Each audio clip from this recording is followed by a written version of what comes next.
প্রকৃতি তো। আচ্ছা যাক, সাইড করে গাড়ি এইভাবে কাটবেন। আবার প্রত্যেকটা মানুষরে এটা শিক্ষা দিবেন যেন তারা উপকৃত হয়। কারণ আমাদের দেশে এখন জমির সংকট।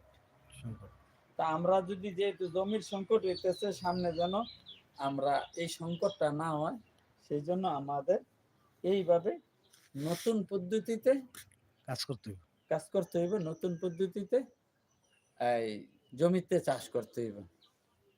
তো ইনশাআল্লাহ সবাই ভালো থাকবেন, সুস্থ থাকবেন। আর আপনাদের ছাদের উপরে যদি ছাদ থাকে তাহলে ছাদকে খালি রাখবেন না, ছাদের মধ্যে কিছু করবেন আমার মতো। আমি আলহামদুলিল্লাহ তো আপনাকে এখন দেখাইলাম পালং শাক, এই যে দেখেন মরিচ, এই যে ব্যাটারি বক্সের মধ্যে মরিচ করলাম, তারপর এখানে মূলা খাইলাম, এখান থেকে মূলা খাইলাম, প্রায় 1.5 কেজি মূলা খাইছে এখান থেকে। এখনো দেখেন মূলা গাছ আছে। হ্যাঁ, তারপর এখন এখানে থানকুনি পাতা লাগাই দিছি। আমার আর অন্য কিছু চাষ করবো না। এই যে দেখেন এটা তেজপাতা গাছ, এই যে পেয়ারা গাছ খুশি বেরিয়েছে। তো এটা ভাই আরেকদিন খেতে পারবো। জি। হুম, ইনশাআল্লাহ এটার থেকে আমি 2 দিন খেতে পারি।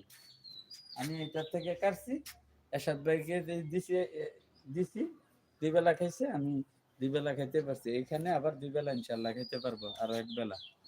তো এইভাবে আপনারা করবেন। আর এইখান থেকে মূলা শাক খাইলাম, মূলা শাক খেলাম, তারপর আবার দেখেন এই যে হজের পাতা লাগাই দিছি, এই যে বিলাতি হজ বলে, এই যে ফুল আইসা পড়ছে, এই যে মূলা গাছ, সাথে সরিষা বানিয়ে দিছি, সরিষার ঝোল খেতে পারবো।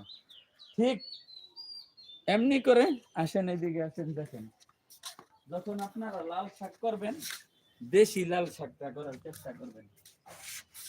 আমারে দেখেন, যখন আপনারা লাল শাক করবেন ঠিক দেশি লাল শাকটা করার চেষ্টা করবেন, আপনারা হাইব্রিড করবেন না। এই যে দেখেন দেশি, দেখছেন জি। ভাই, এই যে দেখছেন আমি এটারে কাটছিলাম, এটারে 2 বার কাটছি, কাটার পর আবার দেখেন আমি মানে নিচের থেকে কাটি না, একটু উপর থেকে কাটছি। আর একটু উপর থেকে কাটে নিলে আরো ভালো, তাইলে আরো ড্যাম সারবো, মানে প্রত্যেকটা পাতার নিচে দিয়া সাথে দিয়ে একটা ড্যাম সারে। এই যে দেখেন আবার এটা এই লাল শাক এইভাবেও কাটতে পারেন। ভালো। হ্যাঁ, এইভাবে আপনারা একবার লাল শাক বানানোর পর আপনারা অন্তত 3 বার, সর্বনিম্ন 3 বার বিক্রি করতে পারবেন এইভাবে কেটে কেটে। জি ভালো। দ্বিতীয়বার যখন আবার কাটবেন তখন আপনারা আবার এইখানের থেকে কাটবেন, গেড়িটা মানে উঠবে। 2-3 পাতা রাইখা গোড়া গুলা রাখলে তাহলে এই পাতার গোড়ার থেকে আবার খুশি বেরিব। তো এইভাবে আপনারা করবেন। তারপর এই যে ওইখান থেকে আমি লাল শাক খাইলাম 8 বার, 8 দিন। তারপর সরিষা বানিয়েছিলাম, সরিষার ঝোল খাইলাম 1 দিন। তো ইনশাআল্লাহ লাউও খাইতেছি, ছাদ থেকে লাউ খাইতেছি। তারপরে এই যে দেখেন কুমড়া, এই যে কুমড়াটা দেখেন, এই ভাই একটু মাথাটা নোয়ান, লাউডা লাউডা লাউডা।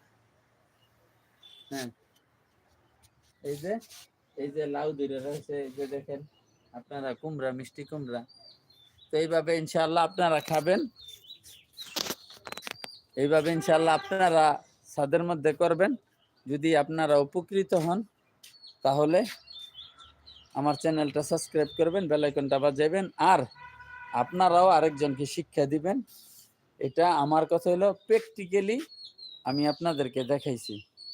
তো আপনারা যারা দেখতে চান আজ থেকে ঠিক 10 দিন পর আবার এই টাইমে লাইভে আসবেন, তাহলে আপনাদেরকে দেখাবো এই জায়গাটাতে কাটছিলাম, এইটাতে আবার দেখবেন যে ঠিক এইরকম হয়ে গেছে, বড় বড় হয়ে গেছে, আপনারা দেখতে পারবেন।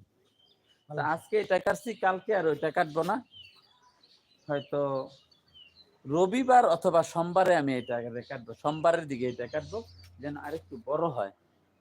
হ্যাঁ, যত পাতাটা বড় হয় ততই আমার কিন্তু মানে কম লাগবে পালং শাক, গাছ কম কাটতে হবে। এই যে দেখেন এইভাবে আপনারা কেটে নিবেন ভাই, ঠিক আছে নি? এটা থেকে বাইরিব না পাতা। হ্যাঁ। তো এইভাবে ভাই করবেন, তো আপনাদের জন্য সুবিধা। একবার বাই নেবেন 3-4 বার বিক্রি করতে পারবেন। এইটা কিন্তু বাহিরে কিন্তু এইভাবেই বিক্রি করে ভাই, মানে গোড়া তোলে।